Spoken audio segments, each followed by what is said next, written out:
Hello everyone, and welcome to my review for Kaiju number 8, chapter 35. Instead of my usual intro, I actually have to make kind of an important announcement. As some of you may know, I got a second strike on the channel today, meaning if I get another one, I get like a week grace period, and then the channel gets taken down. So, that would be bad. So I've created a backup channel. I have a link in the description. We've already gotten over 100 people to subscribe to it in less than a day. I want to see how quickly we can get it to 1,000. So if you guys enjoy my content and you don't want to lose me in the vast sea of YouTube content, I would highly suggest you go and subscribe to my backup channel. I'll have that link in the description. So with that out of the way, let's get on with the review.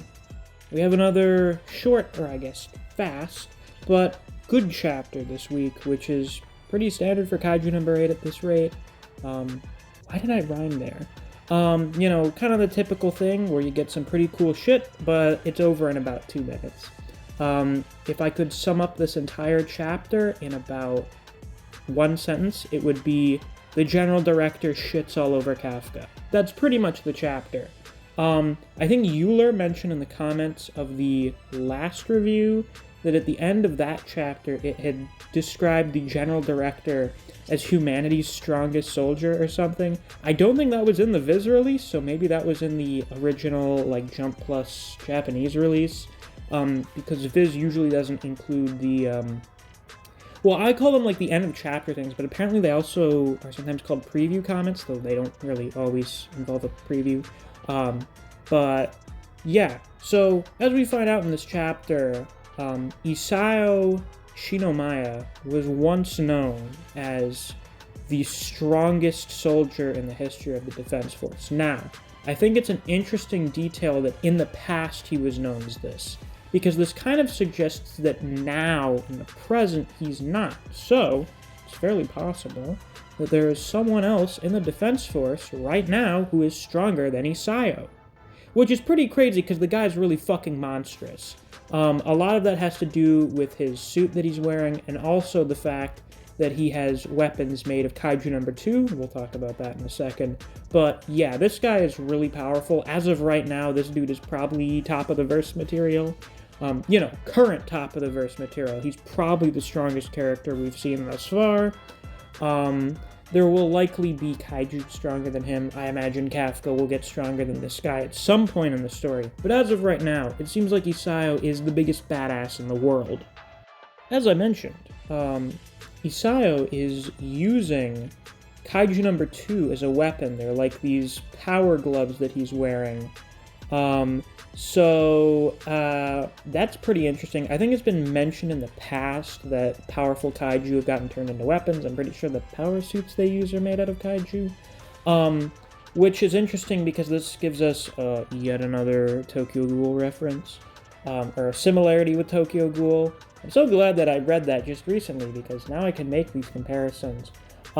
It's like the, I guess the armor would be like the Arata things, like the power suits that they have made out of stuff from ghouls. But these weapons, it's like straight up how the fuck do you pronounce them? Kinkwei? Whatever. You know how the investigators basically use artificial versions of Kagune as weapons. That's pretty much what the Defense Force does with super powerful Kaiju, or Dai Kaiju. So I guess this is what they would do with Kafka if they were to kill him. They would use him to make one of these weapons. So that's pretty cool. I imagine, since seemingly all of the other numbered Kaiju prior to Kafka have been killed, we are going to have a bunch of other number weapons. I imagine the coolest one is Kaiju number 1, because, it's number 1. Maybe there'll be a number 0. I don't know. It's an anime thing. Whenever you have a numbered group, you always have number 0. And also, we're always making Tokyo Ghoul and Attack on Titan references here. Kafka literally has the fucking face of the Attack Titan right now with his Kaiju mouth. His body is partially transforming to keep himself alive while avoiding all of Isao's attacks. it would seem that whatever kaiju power is controlling his body wants him to not die, so it's just sort of subconsciously partially transforming him to prevent his death. How effective will this be? It's really not clear, because he gets an arm blown off, and then both of his legs blown off by the end of this chapter, and then he gets hit in the stomach by Isayo. And if just all of his other strikes were able to blow his limbs off, it's probably safe to assume that Kafka's stomach is gone. But, you know, is he dead? Fuck no, Kafka's the main character, so he's definitely still alive right now. Now, what state is he going to be in? That's the big question. I have no idea. Maybe he's just been turned into a chicken nugget by now. Quite possible, but he is obviously going to survive this. It's going to have something to do with Isayo deciding to spare his life. Why will he decide to do that? I don't know. Something proving his humanity, I guess. We'll just have to find out. Now, it seems, I think, that we're actually getting a chapter next week. Maybe? Yes, we are. Holy shit, 4 chapters in a row. What's the occasion? So no Kaiju Gallery, no break. We get another chapter next week. I don't know how long this is going to last for.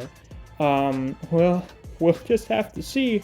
I am not complaining, of course, because I like getting more chapters to review. Hopefully, I will keep getting to do that. We'll see what happens with this whole copyright situation.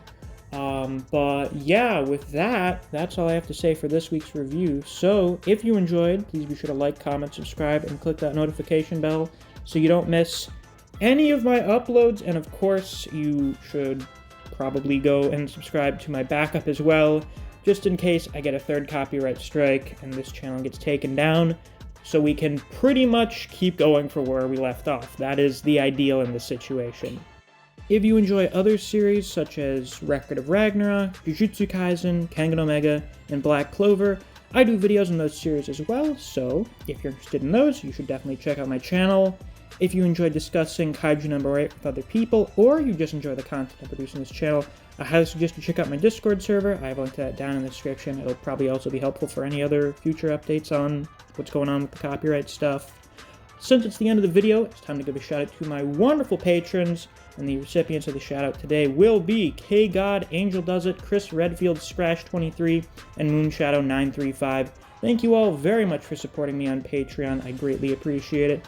And if you too want to get a shout out at the end of videos or access to some extra content such as solo leveling and the Boxer reviews, you can always become a patron as well. There's a link to my Patreon down in the description.